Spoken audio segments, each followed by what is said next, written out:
باقي شمال د پای ټکی کیږي. اعوذ بالله من الشیطان الرجیم بسم الله الرحمن الرحیم. زه یو ځل بیا ستاسو د ټولو ډېره زیاته مننه کوم.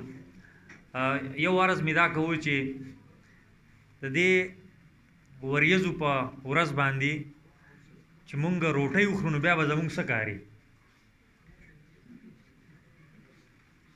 چې مونږ روټۍ وخورو بیا به هم څه کاري. خوسته به کینو، حال هم بوک کړی دی، ډوډۍ به وخورو، شاعران ډېر شی دي او ډېره ښکلې مشاعره به وشي. البته د مخکتنې دستوره به په دې ځای باندې ختمه شي.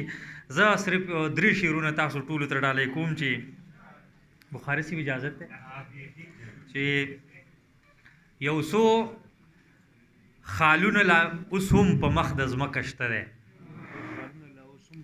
یو څو خالونه لا اوس هم په مخ د ځمکه شته دی، یو څو داغونه مې لا اوس هم په لمن دي خدایه.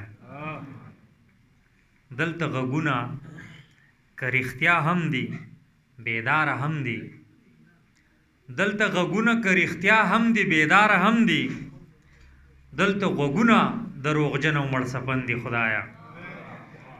ستا په بندیانو کې ډېر لږ د ژوند په راز پوهې دي، ستا په بندیانو کې ډېر لږ د ژوند په راز پوهې دي، نور خو قسم دې څه د نه سړي زامن دي خدایه. ډېره مننه. دې دعا سره اختتام کوو چې الله تعالی دې په ټوله دنیا کې پښتو او پښتونولي خوره کړي. د لوی او بخونکي خدای په امان.